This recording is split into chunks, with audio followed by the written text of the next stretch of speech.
আল্লাহ তাবারাক ওয়া তাআলা বলছেন ওয়ালাকিন্নাল বিররা মান আমানা বিল্লাহ, তাহলে নামাজ পড়ার পর আল্লাহর উপরে ঈমান আনতে হবে। অতএব বন্ধুরে, নামাজ পড়ার পর আল্লাহর উপরে ঈমান আনতে হবে, আল্লাহর উপরে বিশ্বাস করতে হবে। সাহাবীরা আল্লাহর উপরে কিভাবে ঈমান এনেছেন, তারা আল্লাহর উপরে কিভাবে তারা ঈমান এনেছেন, ছোট্ট করে একটা ঘটনা বলি। আল্লাহ রাসূল যখন মানুষের কাছে মানুষের দ্বীনের দাওয়াত পৌঁছাছিলেন, মানুষের রাস্তায় মানুষের কাছে আল্লাহ রাসূল দ্বীন পৌঁছাছিলেন, মানুষকে দ্বীনের দাওয়াত দিয়েছিলেন। এমন সময় মানুষ দল দল দল দল ইসলাম গ্রহণ করতে আছে। এমন সময় কি মানুষ দল দল ইসলাম গ্রহণ করতে আছে। এমন সময় দুইজন তারা স্বামী স্ত্রী ইসলাম গ্রহণ করেছিলেন, তারা আল্লাহর উপরে ঈমান এনেছিলেন। তারা দুইজন স্বামী স্ত্রী আল্লাহর উপরে ঈমান এনেছিলেন। দেখেন সাহাবীরা এবং মেয়ে সাহাবী এবং ছেলে সাহাবী আল্লাহর উপরে কিভাবে তারা ঈমান এনেছেন। তখন আবু জেহেলের তরফ থেকে যারা দুইজন ইসলাম গ্রহণ করেছিলেন, তারা ঈমান এনেছিলেন, তাদেরকে আবু জেহেলের তরফ থেকে তাকে ধরে নিয়ে আসা হলো। তাকে নিয়ে আসা হলো। আসার পর আবু জেহেল তাদের দুইজনকে ধরে নিয়ে আসলেন। নিয়ে আসার পর দেখেন মেয়েটিকে ধরে নিয়ে আসলেন। মেয়েটির নাম হচ্ছে সুমাইয়া। দেখে মেয়ে সাহাবী আল্লাহর উপরে কিভাবে ঈমান এনেছেন, তাদের ঈমান কত মজবুত। মেয়ে সাহাবীরা আল্লাহর উপরে কিভাবে তারা ঈমান এনেছেন। আবু জেহেলের তরফ থেকে মহিলাটাকে ধরে নিয়ে আসা হলো। শত শত মানুষের সামনে বিবি সুমাইয়াকে দাঁড় করিয়ে দেওয়া হলো। দাঁড় করিয়ে দেওয়ার পর তখন আবু জেহেল জিজ্ঞাসা করছেন, ও সুমাইয়া, ও সুমাইয়া, তুমি ইসলাম ত্যাগ করে দাও, ইসলাম থেকে সরে যাও, না তো তোমার ভীষণ শাস্তি রয়েছে রে সুমাইয়া। তখন সুমাইয়া বলছে, না না, আমি জীবন দেব, গলা দেব, কিন্তু আল্লাহ ছাড়তে রাজি নয়। আমি আল্লাহতে জীবন দিতে রাজি রয়েছি, এক চিন পরিমাণ আল্লাহ থেকে সরতে রাজি নয়। দেখেন মেয়ে সাহাবীরা আল্লাহর উপরে কিভাবে ঈমান এনেছেন। সে আবু জেহেল বলছেন, ও সুমাইয়া, তুমি ইসলাম ত্যাগ করে দাও, তুমি ইসলাম থেকে সরে যাও, না তো তোমার ভীষণ শাস্তি রয়েছে রে সুমাইয়া। তখন সুমাইয়া বলছেন, না না, আমি জীবন দেব, গলা দেব, তো আল্লাহ ছাড়তে রাজি নয়। আবু জেহেলের তরফ থেকে সে সুমাইয়ার কিন্তু মাথা থেকে কাপড় খুলতে আরম্ভ করলেন। সে সুমাইয়া সে মুখমণ্ডলটাকে নিচু করে নিলেন। নিচু করার পর আবার কিন্তু আবু জেহেল বলছেন, ও সুমাইয়া, তুমি ইসলাম থেকে সরে যাও, না তো তোমার ভীষণ শাস্তি রয়েছে সুমাইয়া। সুমাইয়া বলছেন, না, আমি জীবন দেব, কিন্তু আল্লাহ ছাড়তে রাজি নয়। তখন আবু জেহেলের তরফ থেকে বিবি সুমাইয়া তাকে তার যত কাপড় পোশাক পড়েছিল তাকে উলঙ্গ করে দেওয়ার পর বিবি সুমাইয়ার চেহারাই মারা হয়নি, তার পিঠে মারা হয়নি। বিবি সুমাইয়ার লজ্জাস্থানে বল্লম মেরে দুনিয়া থেকে বিদায় করে দিলেন। দেখে মেয়ে সাহাবী আল্লাহ থেকে এক চিন পরিমাণ তারা আল্লাহ থেকে সরেনি, এই দুনিয়া থেকে তাকে বল্লম মেরে লজ্জাস্থানে বল্লম মেরে দুনিয়া থেকে বিদায় করে দিলেন। মেয়েদের ভূমিকা রয়েছে, ছেলেদের ভূমিকা কিছু নাই নাকি? তার স্বামীর নাম হচ্ছে ইয়াসির। ইয়াসিরকে ধরে নিয়ে আসলেন, সেইভাবে ইয়াসিরকে আবারও সেইভাবে ধরে নিয়ে আসলেন। নিয়ে আসার পর শত শত মানুষের সামনে বিবি সুমাইয়াকে ইয়াসিরকে দাঁড় করিয়ে দেওয়া হলো। ইয়াসিরকে দাঁড় করিয়ে দেওয়ার পর আবার জিজ্ঞাসা করেছেন, ইয়াসির রে, তুমি ইসলাম ত্যাগ করে দাও, তোমার সামনে তোমার স্ত্রীকে এই দুনিয়া থেকে বিদায় করে দিলাম রে ইয়াসির, তুমি ইসলাম ত্যাগ করে দাও। ইসলাম থেকে সরে যাও, না তো তোমার ভীষণ শাস্তি রয়েছে রে ইয়াসির। ইয়াসির বলছে না না, আমি জীবন দেব, আল্লাহ ছাড়তে রাজি নয়। আবু জেহেলের তরফ থেকে 2টি ঘোড়া নিয়ে আসা হলো। 2টি ঘোড়া নিয়ে আসার পর একটি ডান কাঁধে একটি বাম কাঁধে বেঁধে দেওয়া হলো ঘোড়ার লাগামের সাথে। ওই 2টি ঘোড়া এমন ভাবে 2টি ঘোড়া দুদিকে দৌড়াতে আরম্ভ করলেন। যেই 2টি ঘোড়া এমন ভাবে দৌড়াতে আরম্ভ করলেন, ইয়াসিরের লজ্জা স্থান থেকে মাথা পর্যন্ত তাকে টুকরো করে দিলেন। দেখেন ছেলে সাহাবী মেয়ে সাহাবীরা আল্লাহর উপরে কিভাবে ঈমান এনেছেন, এইভাবে তারা দুনিয়া থেকে বিদায় হয়ে চলে গেলেন।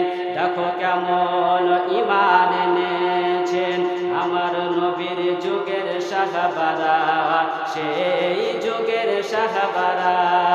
দেখো কেমন ঈমান এনেছেন আমার নবীর যুগের সাহাবারা, সেই যুগের সাহাবারা। হযরত বেলাল এনেছে ঈমান কত কষ্ট করে, মরুভূমির গরম বালুতে তাজা রক্ত ঝরে, তবু বেলাল ছাড়েনি ঈমান, বলে লা ইলাহা ইল্লাল্লাহ। দেখো কেমন ঈমান এনেছেন আমার নবীর যুগের সাহাবারা, সেই যুগের সাহাবারা। হযরত খাব্বাব এনেছে ঈমান কত কষ্ট করে, কাফেরেরা পিছন দিকে বুকে আঘাত করে, পিছন দিকে তাকালে পরে দেখা যায় বুকের সিনা। দেখো কেমন ঈমান এনেছেন আমার নবীর যুগের সাহাবারা, সেই যুগের সাহাবারা। তাহলে তারা ছেলে সাহাবী মেয়ে সাহাবীরা আল্লাহর উপরে কিভাবে তারা ঈমান এনেছেন, তাদের ঈমানটা কত মজবুত, তারা আল্লাহর উপরে কতটা ঈমান এনেছেন। তারা দুনিয়া থেকে বিদায় হয়ে চলে গেল, কিন্তু এক চিন পরিমাণ আল্লাহ থেকে তারা সরেনি। তাদের ঈমানটা কত মজবুত, তাদের ঈমানটা কতটাই মজবুত ছিল, তারা এই দুনিয়া থেকে বিদায় হয়ে চলে গেল, কিন্তু তারা এক চিন পরিমাণ তারা ঈমান থেকে সরেনি। তাদের ঈমান এবং আমাদের ঈমানে কতটাই পার্থক্য রয়েছে। যদি আজ বর্তমান সমাজে যদি বেঈমান মুশরিকরা যদি আমরাকে ধরে আটক করে নেই এবং আটক করে নেই দিয়ে বলে তুমি যাই শ্রীরাম বলো, হয়তো আমরা বলে দেব, কিন্তু তারা দেখেন তাদের ঈমানটা কতটা মজবুত, কতটাই পাকাপোক্ত ছিল, এক চিন পরিমাণ তারা ঈমান থেকে সরেনি, তারা দুনিয়া থেকে বিদায় হয়ে চলে গেল। তাহলে 1 নম্বরে হচ্ছে ওয়ালাকিন্নাল বিররা মান আমানা বিল্লাহ, 1 নম্বরে আল্লাহর উপরে ঈমান আনতে হবে। 2 নম্বরে আল্লাহ তাবারাক ওয়া তাআলা বলছেন ওয়াল ইয়াউমিল আখির। 2 নম্বরে আল্লাহ তাবারাক ওয়া তাআলা বলছেন ওয়াল ইয়াউমিল আখির, আখিরাতের উপরে ঈমান আনতে হবে। অতএব বন্ধুরে আল্লাহ তাবারাক ওয়া তাআলা 2 নম্বরে বলছেন আখিরাতের উপরে ঈমান আনতে হবে।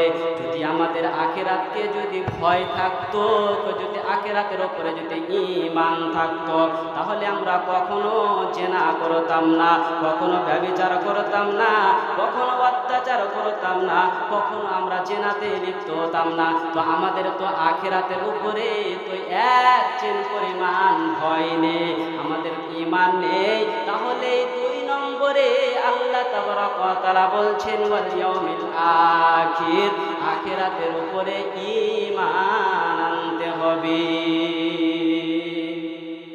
তাহলে 2 নম্বরে আল্লাহ সুবহানাহু ওয়া তাআলা বলছেন কি আখিরাতের উপরে ঈমান আনতে হবে। 3 নম্বরে আল্লাহ তাবারাক ওয়া তাআলা বলছেন ওয়াল মালাইকাতিহি, ফেরেশতার উপরে ঈমান আনতে হবে। যে ফেরেশতা রয়েছে সে ফেরেশতার উপরে পরিপূর্ণ ঈমান আনতে হবে। অতএব বন্ধুরে আমরা রাস্তাঘাট চলাফেরা করি, কিন্তু ফেরেশতা রয়েছে। যদি আমরা ভালো কাজ করি সে ভালো কাজের বদলা কিন্তু ফেরেশতার মাধ্যমে লেখানো হয়। যদি খারাপ কাজ করি, যদি অন্যায় কাজ করি, সে ফেরেশতার মাধ্যমে কিন্তু সে বদলা লেখা হয়। তাহলে সে ফেরেশতার উপরে ঈমান আনতে হবে। ওয়াল কিতাবি, 4 নম্বরে আল্লাহ তাবারক ওয়া তাআলা বলছেন সে কিতাব যে মুহাম্মদ সাল্লাল্লাহু আলাইহি ওয়াসাল্লামের উপরে অবতীর্ণ করা হয়েছে, সে কিতাবের উপরে ঈমান আনতে হবে। এই কিতাবের উপরে ঈমান আনতে হবে। জালিকাল কিতাবু লা রাইবা ফি, এই কিতাবের মধ্যে কোনো সন্দেহ নেই। তাহলে যে কিতাবের মধ্যে সন্দেহ নেই, এই কিতাবের উপরে সে কোরআনের উপরে আমাদের ঈমান আনতে হবে, বিশ্বাস করতে হবে। 4 নম্বরে সেই কিতাবের উপরে ঈমান আনতে হবে। 5 নম্বরে আল্লাহ তাবারক ওয়া তাআলা বলছেন ওয়ান নাবিয়্যিন, 5 নম্বরে আল্লাহ তাবারক ওয়া তাআলা বলছেন আমাদের শেষ নবীর উপরে ঈমান আনতে হবে। আল্লাহ রাসূল যা বলেছেন তা আমাদেরকে করতে হবে। আল্লাহ রাসূল যা নিষেধ করেছেন তা থেকে আমাদেরকে বেঁচে থাকতে হবে। তাহলে আল্লাহ রাসূল যা বলেছেন তাই আমাদেরকে করতে হবে এবং আল্লাহ রাসূল যা মানা করেছেন তা থেকে বেঁচে থাকতে হবে। তাহলে 5 নম্বরে শেষ নবীর উপরে ঈমান আনতে হবে।